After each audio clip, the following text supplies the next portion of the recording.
सुप्रभात बच्चों, ये है आपका पाठ 14 जिसका नाम है प्रेरक प्रसंग।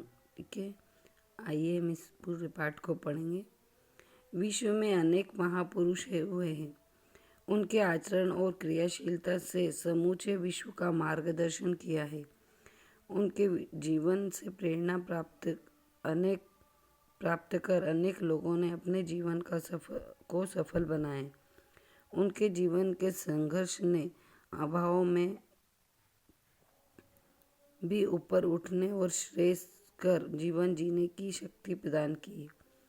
प्रतिकूल परिस्थितियों में भी वे सतत क्रियाशील रहकर शीर्ष पर पहुंचे हैं और पीढ़ियों के लिए अनुकरणीय उदाहरण प्रस्तुत किए। उनका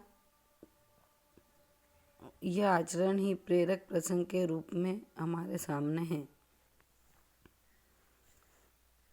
ठीक है, शीर्ष मतलब होता है, इसमें कुछ शब्दार्थ आए वो देख लीजिए। शीर्ष पर पहुंचे हैं मतलब चोटी पर, शिखर पर। ठीक है, और प्रतिकूल शब्द आया है। प्रतिकूल का मतलब होता है विपरीत, जो अनुकूल न हो। ठीक है, आइए सबसे पहले हम महावीर प्रसाद द्विवेदी के बारे में पढ़ेंगे, जिनसे क्या क्या प्रेरणा मिलती। ज्ञान और प्रयत्न साधना। महावीर प्रसाद द्विवेदी के जीवन के ऐसे कई प्रसंग हैं जिनके कारण वे साहित्य और समाज के ध्रुव तारा बन गए हैं।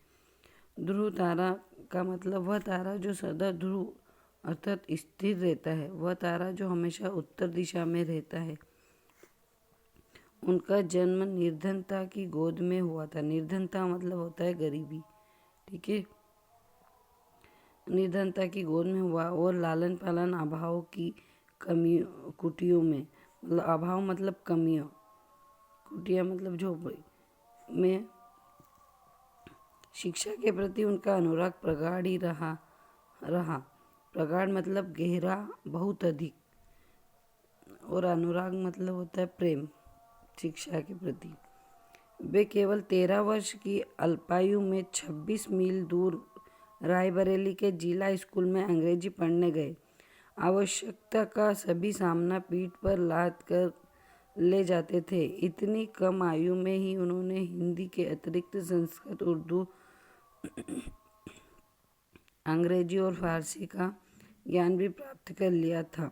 उनकी स्कूली शिक्षा फतेहपुर और उन्नाव में हुई। नेक्स्ट पैराग्राफ है। स्कूली शिक्षा के बाद वे GRP रेलवे में तार बाबू बने। ज्ञान लिप्सा और सतत प्रयत्न के आधार पर उनकी पदोन्नति हुई। ज्ञान लिप्सा का मतलब होता है जो अपने ज्ञान पाने की जो इच्छा होती है, ललक होती है। कुछ समय बाद उन्होंने रेलवे की नौकरी छोड़ दी और वे सरस्वती पत्रिका का संपादन करने लगे। उनके जीवन का ध्येय केवल साहित्य साधना ही नहीं बल्कि समाज की सेवा करना था। नेक्स्ट पेज पे आएंगे। सेवा और साधना। द्विवेदी जी की जो सेवा और साधना की उनके बारे में इसमें। द्विवेदी जी का जीवन साहित्य शिल्पी के साथ साथ संत स्वभाव का था। द्विवेदी जी के विचार सिर्फ मन की तरंगे भर नहीं थे, अपितु उनका समूचा जीवन इन्हीं आभावों से ओतप्रोत था। एक बार पुरलिया कुष्ठ आश्रम के बारे में एक लेख पढ़ा।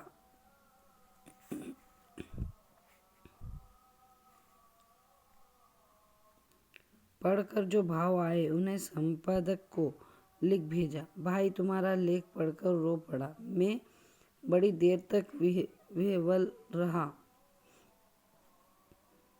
विह्वल मतलब व्याकुल। विह्वल का मतलब होता है व्याकुल। मेरे हृदय में अजीब परिवर्तन हो गया। दूसरों का दुख सहज दूर नहीं किया जा सकता। पेंशन के साथ